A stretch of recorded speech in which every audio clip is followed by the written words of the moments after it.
Class 9, 10 আৰু 12ৰ 25,000ৰো অধিক ছাত্ৰ ছাত্ৰীয়ে এতিয়া জ্ঞান পাণ্ডা এপত শিকি আছে। উচ্চ মানদণ্ডৰ শিক্ষাৰ বাবে এতিয়াই ডাউনলোড কৰক জ্ঞান পাণ্ডা এপ। নমস্কাৰ, মোৰ নাম প্ৰিয়ংকা দেৱী।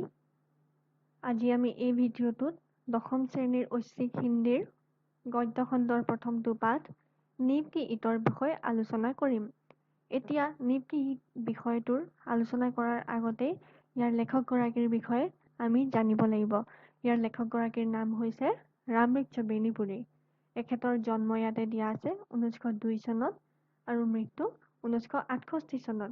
এতিয়া ৰামবৃক্ষ বেনীপুৰী কোন আছিল? ৰামবৃক্ষ বেনীপুৰী আছিল হিন্দী সাহিত্যৰ এগৰাকী অন্যতম সাহিত্যিক তথা ভাৰতৰ এগৰাকী স্বাধীনতা সংগ্ৰামী।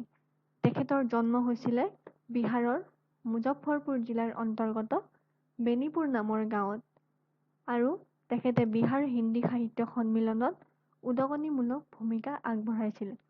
তেখেতে সম্পাদনা কৰা বাতৰি কাকত আৰু আলোচনীৰ নাম ইয়াতে দিয়া আছে। তৰুণ ভাৰত, কিষাণ মিত্ৰ, বালক, যুৱক, कैदी, कर्मवीर, जनता, तूफान, हिमालय और नई धारा। তাৰপিছতে দিয়া আছে आपकी साहित्यिक रचनाओं की संख्या लगभग 100 है। 100খন তেখেতৰ সাহিত্যিক ৰচনাৱলী, যাৰ ভিতৰত অধিকতৰে বেনীপুৰী গ্ৰন্থাৱলী নামৰ গ্ৰন্থত সংকলিত হৈছে।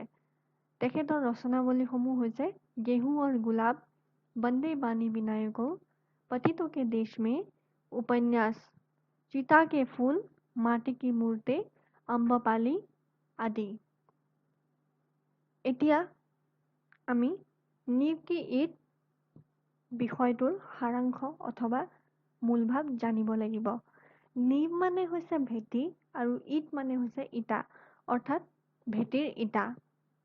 नीब की ईट का प्रतिकार्थ है, अर्थात नीब की ईटों तात्पर्य समाज का अनाम शहीद जो बिना किसी यश लोभ के समाज के नवनिर्माण हेतु आत्मबलिदान के लिए प्रस्तुत है। সমাজৰ সেইগৰাকী অনাম শ্বহীদ যিগৰাকীয়ে নিজৰ কোনো স্বাৰ্থৰ অবিহনে সমাজৰ কল্যাণৰ হকে আত্মবলিদান কৰিবলৈ প্ৰস্তুত হয়। অৰ্থাৎ লেখকে আমাক নীব কি ঈটৰ জৰিয়তে সমাজৰ কথা বুজাব বিচাৰিছে। সমাজৰ সেৱকসকলৰ কথা আমাৰ আগত দাঙি ধৰিছে। সুন্দৰ ইমাৰত কা আশ্ৰয় হে, ইমাৰত মানে অট্টালিকা, নয়া সুন্দৰ সমাজ অৰ্থাৎ নতুন সুন্দৰ সমাজ। कंगूरे की ईट का प्रतिकार्थ, এতিয়া कंगूरा মানে হৈছে সকলোতকৈ ওপৰৰ, অৰ্থাৎ অট্টালিকা এখনৰ ওপৰৰ অংশটোক कंगूरा বুলি কোৱা হয়।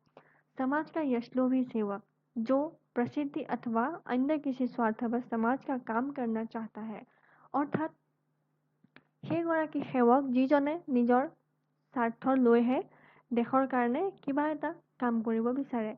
निबंधकार के अनुसार प्रबंधकारों मते भारतीय स्वाधीनता आंदोलन के सैनिकगण नीब की ईट की तरह थे, जबकि स्वतंत्र भारत के शासकगण कंगूरे की ईट निकले।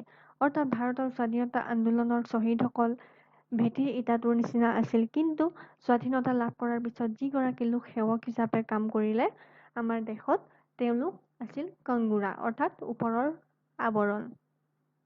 भारतवर्ष के 7 लाख गांवों, हजारों शहरों और सैकड़ों कारखानों के निर्माण हेतु नीब की ईट बनने के लिए तैयार लोगों की जरूरत है। অৰ্থাৎ ভাৰতবৰ্ষৰ 7 লাখ গাঁও, হাজাৰ হাজাৰ চহৰ, শ কাৰখানাৰ নতুন নিৰ্মাণৰ বাবে ভেটিৰ ইটাৰ নিচিনা মানুহৰ দৰকাৰ। परंतु विडंबना यह है कि आज कंगूरे की ईट बनने के लिए चारों ओर होड़ा होड़ी मची है।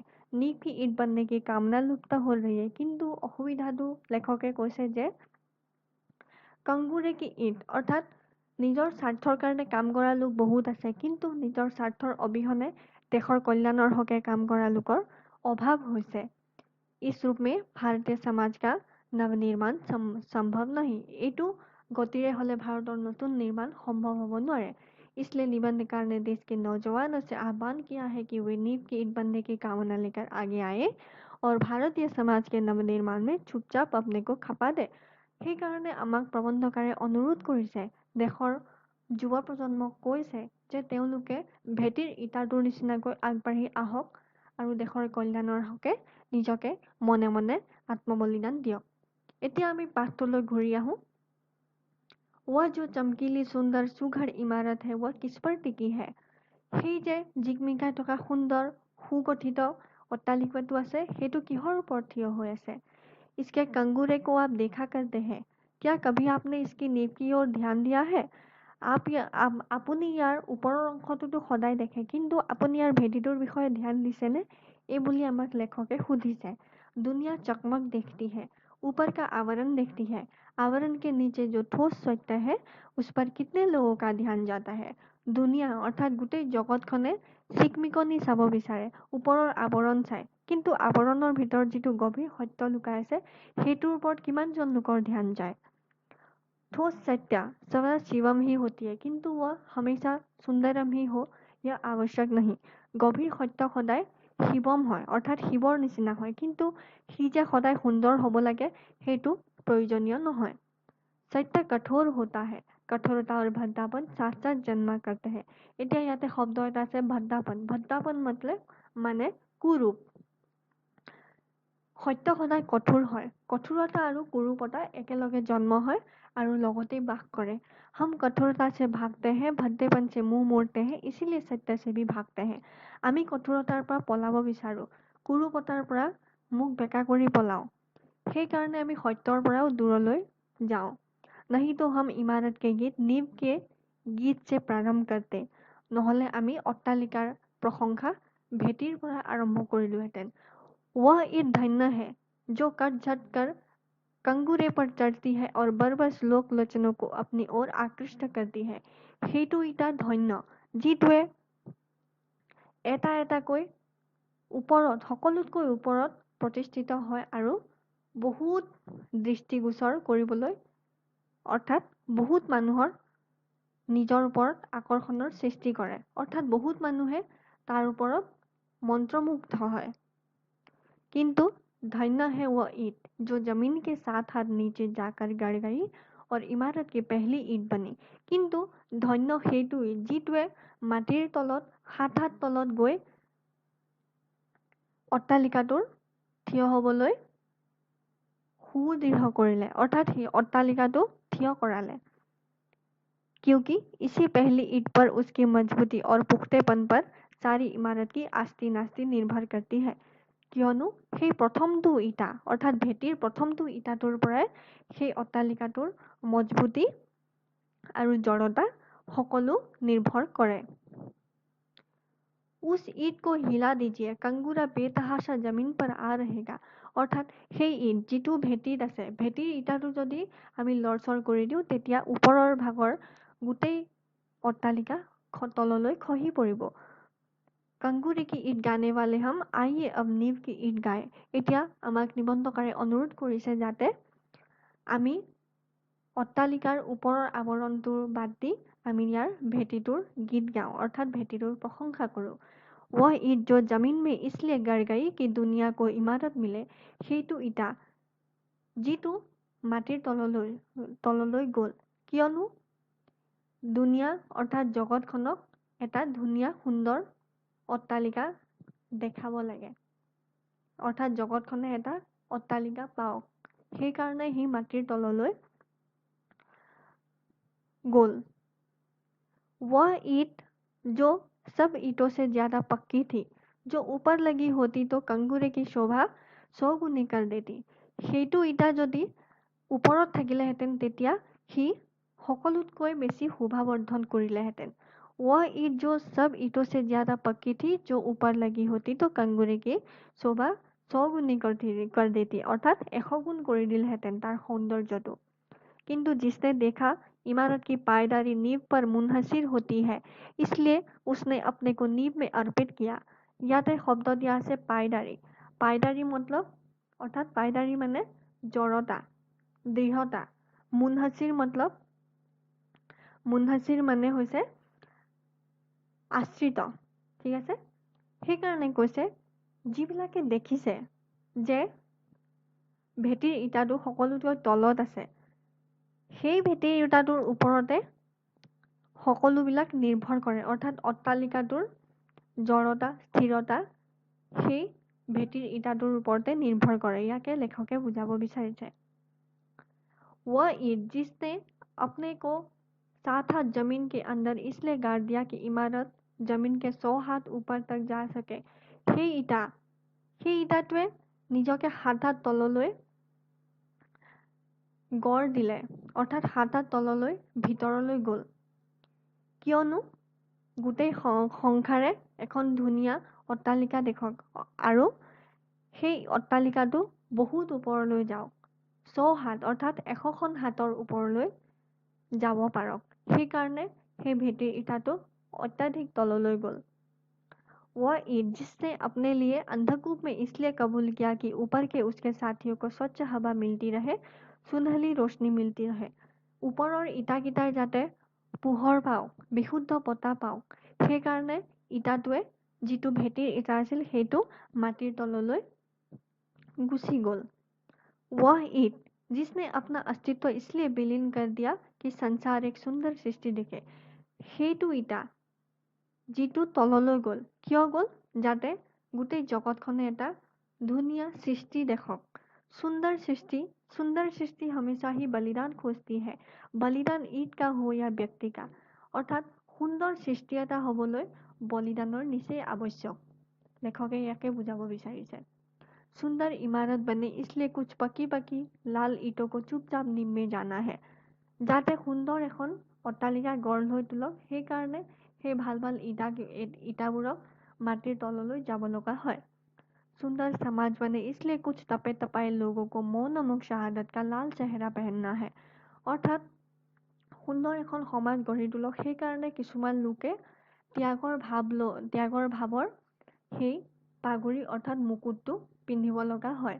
শাহাদত और মৌনমুখ। শাহাদত মানে হৈছে ত্যাগৰ ভাৱ, বলিদানৰ ভাৱ। और মৌনমুখ বাকৰুদ্ধতা অৰ্থাৎ মৌনতা। जिस शहादत को शोहरत मिली, जिस बलिदान को प्रसिद्धि प्राप्त हुई, वह इमारत का कंगूरा है, मंदिर का कलश है। সেই শাহাদত অৰ্থাৎ সেইটো ত্যাগৰ ভাৱৰ কাৰণেই শোহৰত অৰ্থাৎ গৰিমা প্ৰাপ্ত হ'ল। সেইকাৰণে সেই কংগুৰা অৰ্থাৎ ওপৰৰ ভাগটো কি কৈছে? মন্দিৰ কা কলচ। এতিয়া মন্দিৰৰ কলচ অথবা অট্টালিকাটোৰ ওপৰৰ ভাগটো কিহৰ কাৰণে হ'ল? নীव কি ঈদ অৰ্থাৎ ভেটিৰ ইটাটোৰ কাৰণে হ'ল। ঠিক আছে? हाँ, शहादत और मौनमुख समाज की आधारशिला यही होती है। ত্যাগৰ ভাৱ আৰু মৌনতা সমাজৰ আধাৰশিলাই হৈছে এই দুটাই বস্তু। এই দুটা বস্তুৱে হৈছে সমাজৰ আধাৰশিলা অৰ্থাৎ মূল ভেটি। ईसा की शहादत ने ईसाई धर्म को अमर बना दिया। आप कह लीजिए, আপুনি ক'ব পাৰে যে খ্ৰীষ্টান ধৰ্মৰ ত্যাগৰ ভাৱনাই খ্ৰীষ্টান ধৰ্মক অমৰ কৰিলে। किंतु मेरी समझ में ईसाई धर्म को अमर बनाया उन लोगों ने जिन्होंने उस धर्म के प्रचार में अपने को अनाम उत्सर्ग कर दिया। उनमें से कितने जिंदा जलाए गए, कितने सूली पर चढ़ाए गए, कितने वन वन की खाक छान जंगली जानवरों के शिकार हुए, कितने उससे भी भयानक भूख प्यास के शिकार हुए। किंतु লেখকৰ মতে কি কৈছে? সেই খ্ৰীষ্টান ধৰ্মক সেইবোৰ লোকে অমৰ কৰিছে যিবোৰে ভোক পিয়াসত মৰিলে, যাক জীৱ জন্তুৱে ধূলিৰ বিচাৰি বিচাৰি মাৰি পেলালে। খাক মানে হৈছে ধূলি। আৰু সেই লোকৰ কিছুমানক চুলি মানে হৈছে লোহাৰৰ গজাল, সেই গজালত ওলমাই থোৱা হৈছিল। সেইবোৰ লোকৰ কাৰণে আজি খ্ৰীষ্টান ধৰ্ম অমৰ হ'ল। उनके नाम शायद ही कहीं लिखा गए हो, उनकी चर्चा शायद ही कहीं होती, किंतु ईसाई धर्म को उन्हीं के पुण्य प्रताप से फल फूल रहा है। उनके नाम शायद ही कहीं लिखे गए हो অৰ্থাৎ তেওঁলোকৰ নাম ক'ৰবাত নহয় ক'ৰবাততো লিখা গৈছে। উনকি চৰ্চা তেওঁলোকৰ চৰ্চা शायद ही कहीं होती हो ক'ৰবাত চাগে হয়। কিন্তু ईसाई धर्म को उन्हीं के पुण्य प्रताप से फल फूल रहा है। কিন্তু সেই খ্ৰীষ্টান ধৰ্মটো তেওঁলোকৰ পুণ্যৰ ফলৰ কাৰণে অমৰ হৈছে। वे नीव की ईट थे, তেওঁলোক কি আছিলে? ভেটিৰ ইটা আছিল অৰ্থাৎ মূল आधारशिला हासिल। गिरजाघर के कलश उन्हीं की शहादत से चमकते हैं।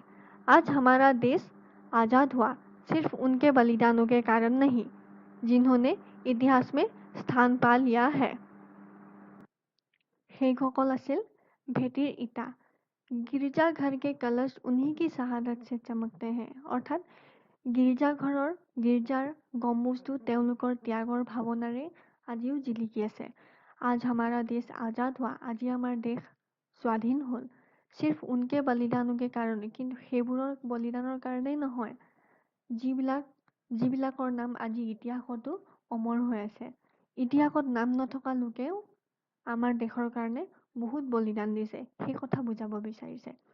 देश का शायद कोई ऐसा कोना हो जहाँ कुछ ऐसे दधीची नहीं हुए हो जिनकी हड्डियों के दान ने विदेशी বৃত্তাসুৰ का नाश किया।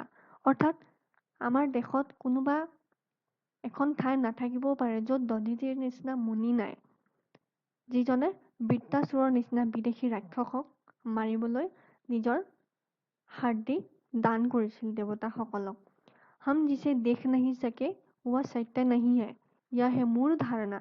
আমি যাক দেখা পাব নোৱাৰোঁ সেইটো সত্য হ'ব নোৱাৰে, ই হৈছে এটা মূৰ্খ ধাৰণা।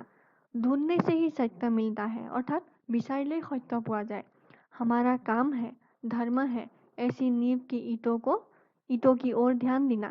আমাৰ কাম ধৰ্ম হৈছে সেই নীव অৰ্থাৎ ভেটিৰ ইটাবিলাকৰ ওপৰত ধ্যান দিয়া। सदियों के बाद नए समाज की सृष्टि की ओर हमने पहला कदम बढ़ाया है।